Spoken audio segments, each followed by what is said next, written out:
Welcome back to another edition of Smart Driving Cars. We appreciate you taking the time with us. I'm Fred Fishkin, along with the Faculty Chair of Autonomous Vehicle Engineering at Princeton University, Alain Kornhauser. Hi, Alain. Hey, hi, Fred. How you doing? Well, on top in the latest newsletter, actually, before we get to what's on top in the latest newsletter, let's talk about the book, which is now in your hands. I have a copy, Fred. I have a copy, and it looks it. I mean, actually, it really not only looks good, but they did a great job, and I couldn't be more proud of it. Okay, I mean, this thing is different. It is different than all the other books. Number of driverless books about AVs and so on have been out there.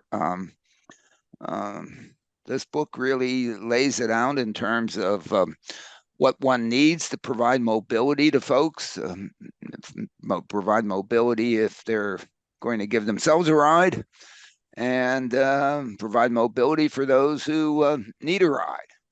And it turns out that, of course, as we argue in the book, that the driverless technology piece is the real opportunity to be able to give rides, high quality rides in medium and even higher dense and lower dense environments affordably. Some numbers I've been looking at lately, and probably on the next podcast we'll discuss it. How much it costs people like the Chicago Transit Authority or any of the other rail systems in the United States to give people rides. I mean, it's unbelievable. And so, of course, I guess, one, they don't provide that opportunity for as many rides, and I guess other people have decided to either not go or give themselves a ride. But anyway, they need to read the book. They need to read the book, and in fact, really anybody that's in the transportation field, whether they're operators, manufacturers, dealers, or operators, really planners, it is different. It is a real different. Case for Driverless Mobility, published by Elsevier. You can find it on Amazon. There's an ebook version also available, and soon we'll have an audiobook version as well. So. Right, and the punchline, of course, is putting driverless vehicles to use for those who really need a ride.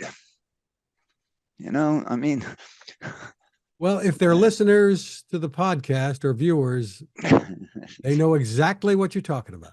I guess they know what, and here we try to put it in a concise manner, and go from one end to the other of the process. So anyway, it's out there. Some folks should be reading it. Exactly. Well, in the newsletter, Alain, you have on top, New Jersey's Supreme Court has agreed to hear a case of an e-scooter rider who was hit by a car and injured while riding, and he feels he's entitled to no-fault auto benefits, which would be the case if he was a pedestrian or riding a bike in New Jersey, but he's been denied so far because he wasn't walking and he wasn't on a bicycle. He was on a scooter. Right. He was on a motorized vehicle. And I guess New Jersey statute, as maybe many other states' statutes, try to decide, whether it's a motorized entity or non-motorized entity. And the issue in terms of if it's motorized, then, you're giving yourself a ride on a motorized vehicle. And I guess up to this point in time, it's been assumed that those motorized vehicles would have insurance to cover issues, and where bicyclists have been, because it's human-powered bicycles. And I suppose e-bikes like would fall into this gray area too. Well, I don't know that it's a gray area. It's motorized. There's an electric motor in an electric bicycle, and it's not being propelled by human muscular power. It's being propelled by a motor. So I suspect if this person was on an electric bike, probably the same situation. And I guess it's gone through the courts here and is now coming up to the New Jersey Supreme Court, who'll make a decision.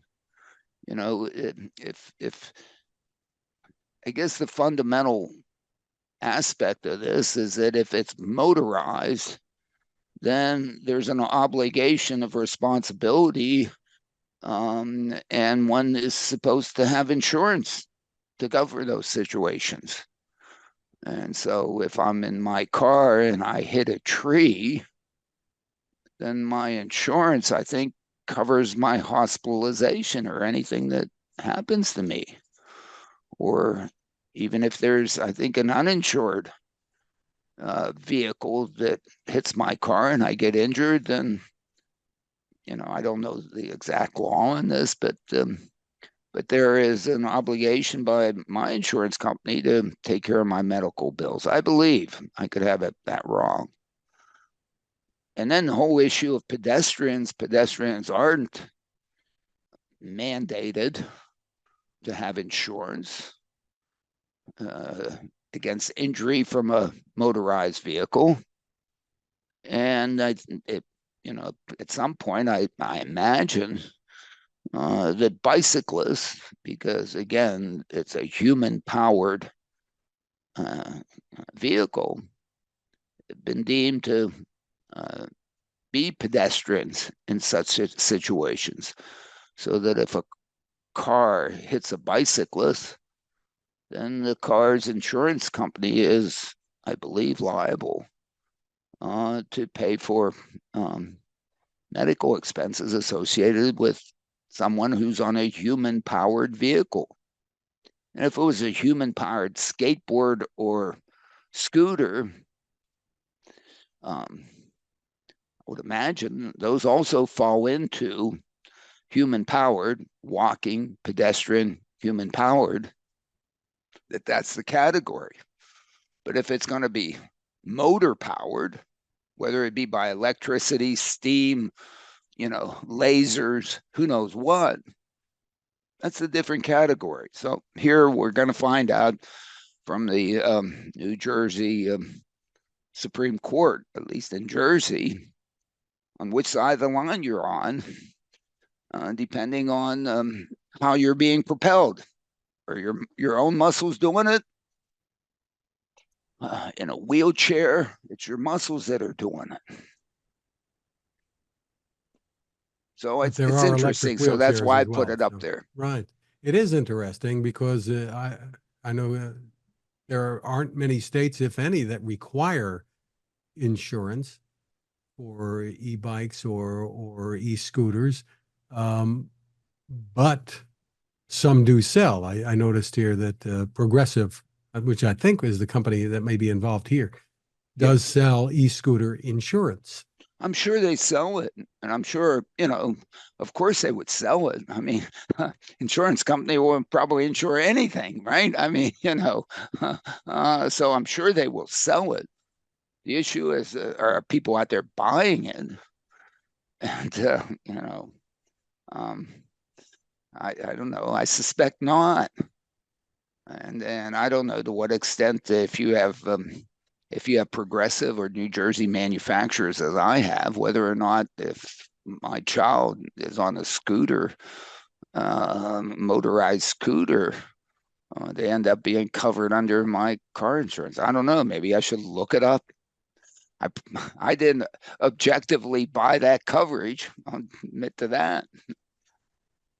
Meanwhile, Princeton University has been Yeah. confiscating e-scooters after banning them from restricted zones around the Yeah. campus, and people who violated them have found them gone.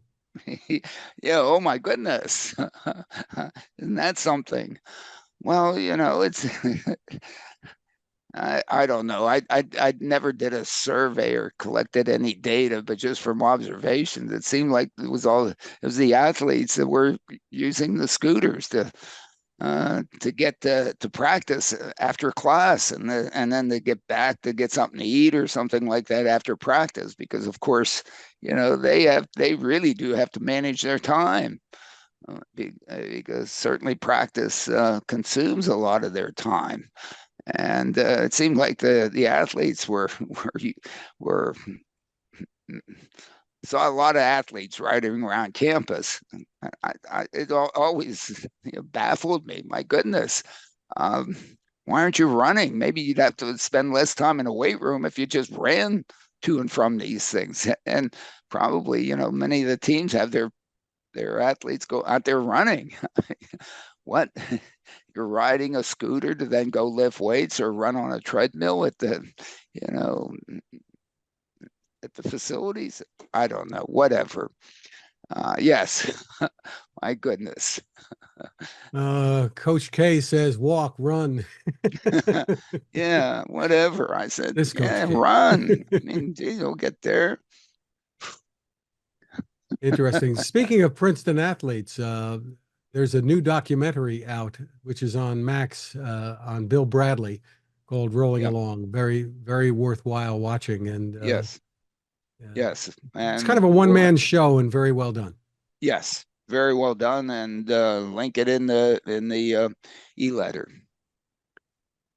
From the Detroit Free Press, GM's president is saying the automaker plans for its Cruise subsidiary to get back on U.S. roads in the next year or two, but said it might take longer to win back the trust of the public. He was speaking at the J.D. Power Auto Summit in Las Vegas just before the big dealers association get together, which you were at. Yeah, I was there, and unfortunately, the copies of my book came to the house on Thursday, and I didn't have them in Vegas. Otherwise, I might have given him a signed copy, because he should read it. He should read it because part of the failure so far has been their business case. And in fact, I think if anybody could benefit from this book, it's GM Cruise, because my goodness, if they're chasing a customer and the customer already has a bunch of ways to get a ride or give themselves a ride, they better be able to say, look, I'm better, or I'm at least as good. And I'll roll the dice as to whether or not anybody wants to take me. But my goodness, the customers that they've been chasing, they already have good ways to get rides. Why would they use them? And so, this is a competitive marketplace. So as we say, putting driverless vehicles to use for those who really need a ride, for which these things, what Cruise offers, is not only better, but substantially better than the other ways that these folks can get a ride. And they have to find those markets and serve those markets. I mean, the way they were operating in San Francisco, at least from someone, from the outside looking in, they were chasing folks who already have good ways to get rides, either give themselves a ride or get a ride from somebody else. I don't know. It seems to me that every startup suggests that what they're designing, building, is going to revolutionize, change some market. This thing changed phones. It wasn't just like a Princess phone. It's not even pink.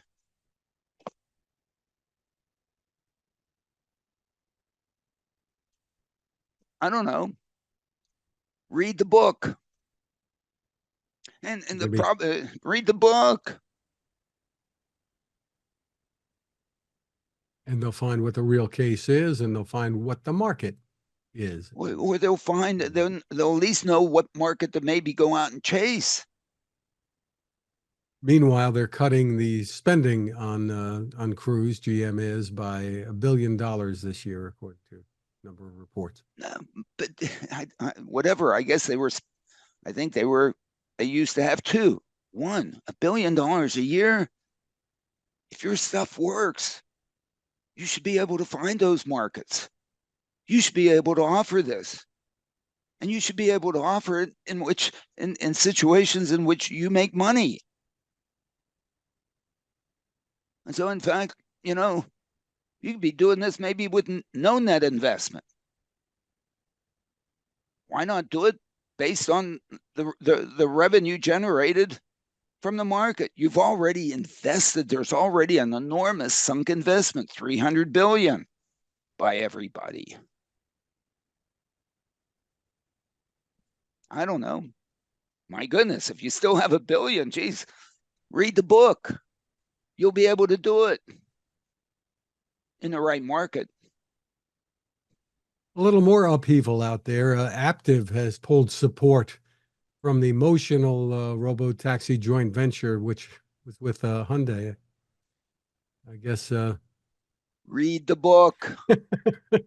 They didn't read the book. Who are they chasing?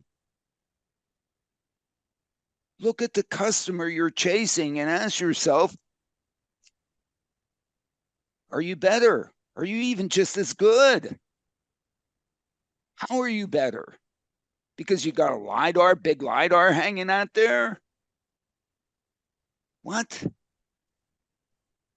Because somebody can take a selfie? You're selling rides. You got to sell a lot of them. People take a lot of rides. People take, I don't know, 1,000, 1,500 rides a year. Why not serve 50% of those? Who?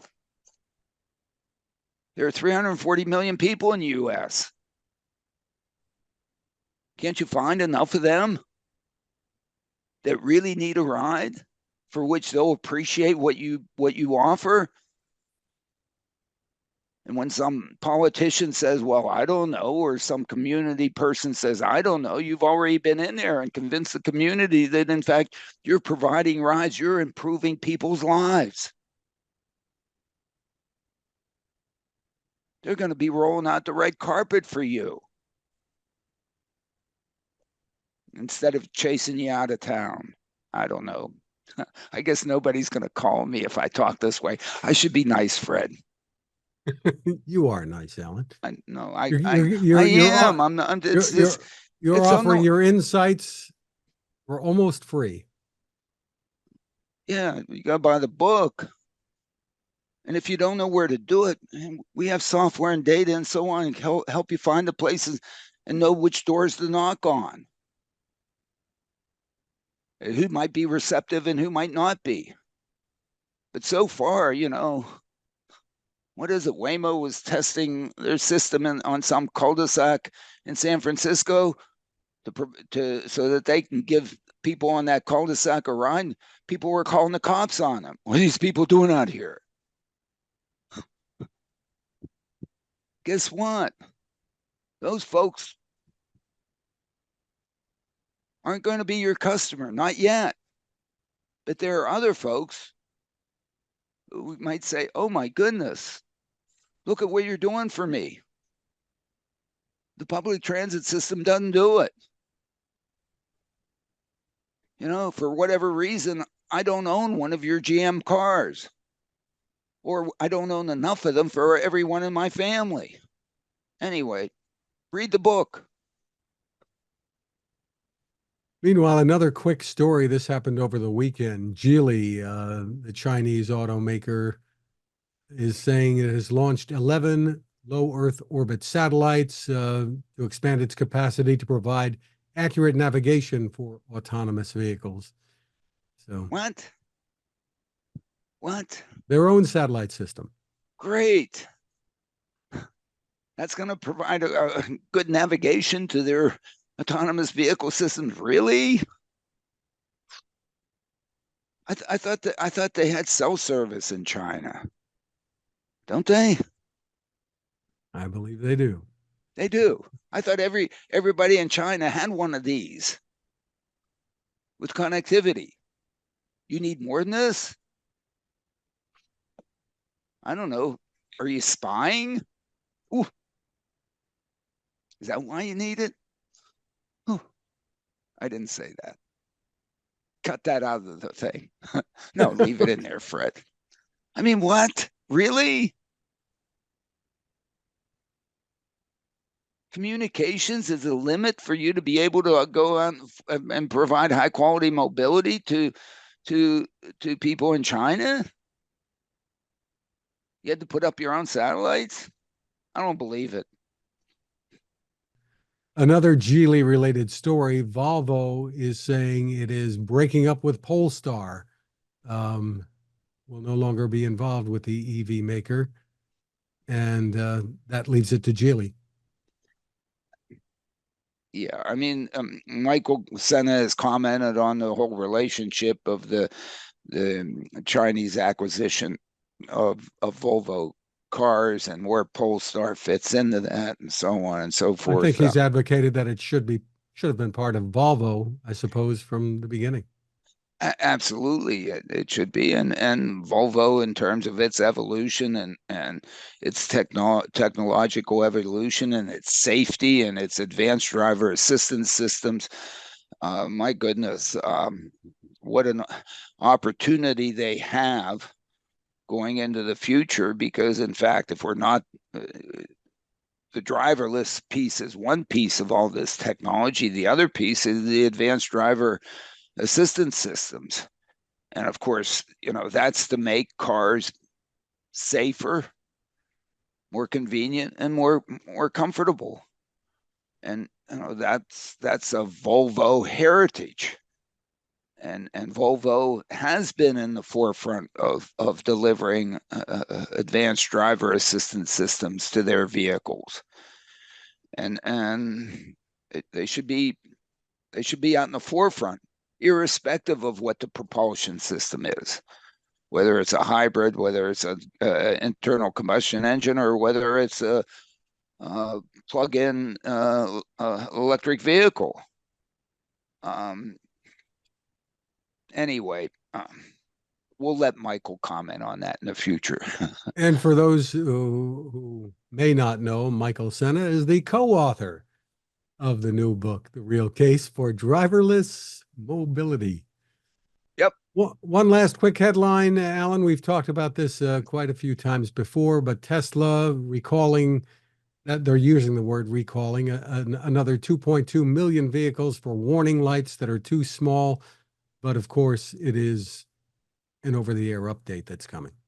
I guess it is. It's not actually that there's a bulb there that is too small. Is that's I wasn't sure. Everything is on the screen. There are no Everything's on the other screen. There are displays. no bulbs out there, right? I mean, right? You have one, Fred. So this is again. The issue is yes, NHTSA uses the mechanism of over the air up, not over the air. It uses the start of 3, 2, 1. NHTSA uses the aspect of recall to offer changes to cars and to fix things. And the issues that have been in the news about recalls for Tesla of their whole fleet really is associated with a software change, not a hardware change. And since they have the over-the-air updating, and they can just do it over the air. And I imagine it's been fixed. I don't know. Is the light bigger now in your car, Fred? Check it out, or maybe you haven't been able to get out because you've They been a have little not. bit under the They have weather. not sent the update yet, but it is coming in an over-the-air update.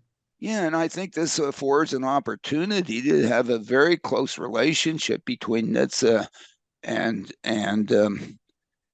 and Tesla, so that when NHTSA thinks that in fact they have a great idea to make Tesla safer and a better vehicle, they can recommend it to them. And in fact, if it happens to be something that maybe some customers of Tesla might not necessarily agree with because it might reduce their freedom of use of some functionality, but maybe, I'm sure no Tesla owner ever misbehaves in the Tesla, but in case they should misbehave, we'll basically keep them safe.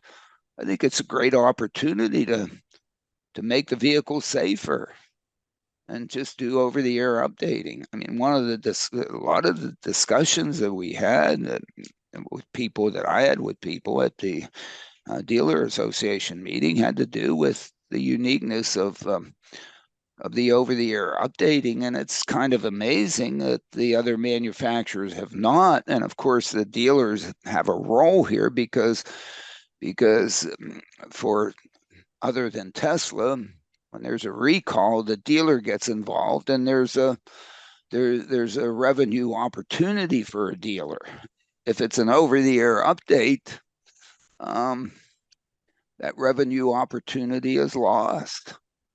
And so somehow the dealers need to play a role somehow so that they can participate in the efficiency that over the air updating to a vehicle provides, especially as we transition from vehicles that are primarily mechanical vehicles, to vehicles that are software-defined vehicles. So if it's a software-defined vehicle, where does the dealer play in that definition?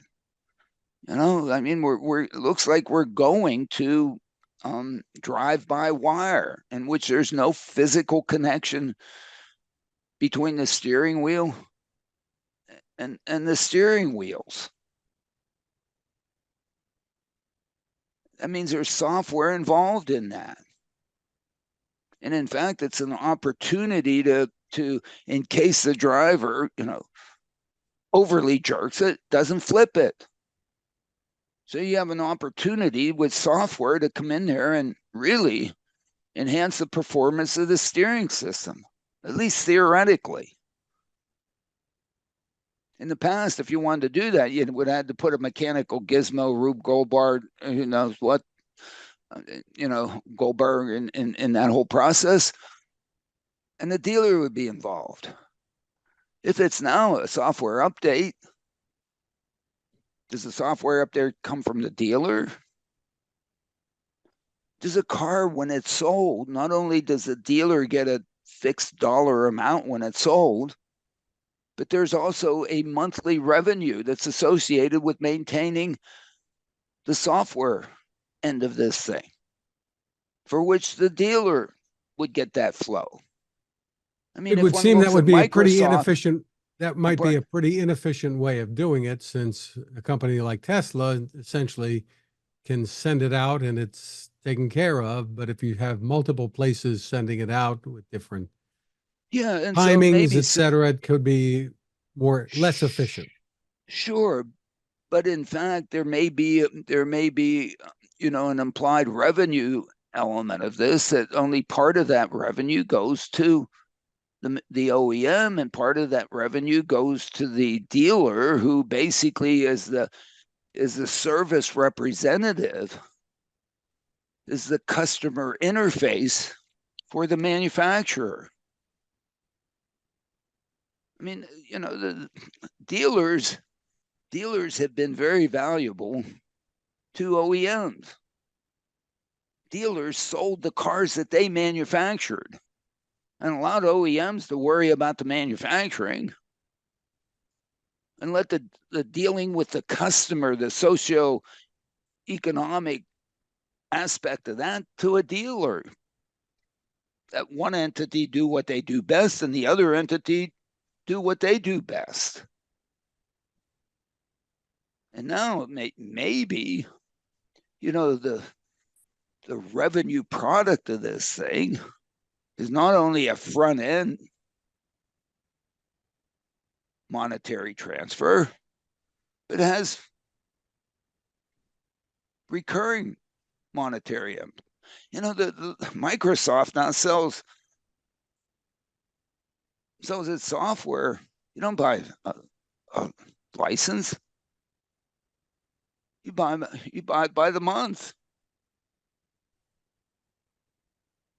Anyway, it's a really challenging element of this thing, but as these vehicles, become even more software defined, somehow that relationship of how they're maintained has to evolve. The other big piece is that, if you have a 20-year-old vehicle, the manufacturer may not be manufacturing those parts anymore for repairs. But there's a secondary market that has ended up being created to manufacture these according to the specifications of the original manufacturer, and they've gone in and they've taken the risk and they've done the stuff to manufacture these things so that you can get a strut or a tie bar or whatever, or a piston or whatever for your who knows what 1957 Chevy or your 2002 Silver Arrow. Okay, because maybe Mercedes doesn't want to manufacture those parts anymore, keep them in stock, but somebody out there doing it, I guess. I hope so. What happens in 2060 when your 2035 vehicle software somehow needs to be updated, changed, or even, resent to you? Where's that come from? I mean, who's going to handle that? Or because there's it's steer by wire, you can't steer the car anymore because you don't have the software to do it. There's going to be an industry that's going to get created that's going to fill that gap, just like it was done with respect to the mechanical things to keep a car going for who knows how long. I mean, think about trying to run Zoom on your computer, on your desktop from 2002. Whoa. Well, somehow the computer industry has figured out a way to do that and basically, obsolesced all those computers long ago. I mean, we've been, and just think if our phone, I mean, what's been the update cycle? You get a new phone every what? And who's using a phone from 2002? Anybody? I guess there's some things out there that people want to go back to flip phones because there's too much a waste of time on a smartphone. But yeah, these issues are going to face the auto industry, are going to face OEMs, are going to face dealers in the coming years. And dealers can certainly play a role. They play an enormous role. They're the customer interface. They play their critical role. Terrific. Well, once again, we want to mention the name of the book, The Real Case for Driverless Mobility by Alain Kornhauser and Michael Senna. Yeah, and yes, of course, I'm really enormously biased and enormously thankful with Michael and the good relationship that we had in writing it, and the good relationship we're having with you to create an audio version of this, and we'll see where it goes. And I don't know, maybe people already know everything that's in this book, and it's a waste of their time. I don't know. I don't think they. I don't. Obviously, that's not the case, but you can find I it. don't think so. Elsevier is the publisher, but you can find it on Amazon.com. I And guess I don't I know. and Is it where, on Amazon? of I course it is. Yes, It it is. is. Oh my goodness! I gotta look it up. You can find us at smartdrivingcar.com. Also, wherever you turn to for podcasts, Spotify, TuneIn, Apple, Google, Amazon, SoundCloud, and more. Get your smart speaker to play us too. You can find my tech reports at techstination.com. I'm Fred Fishkin along with Alain Kornhauser. Thank you for listening or watching. Have a great rest of the weekend and a great week ahead. Thank you.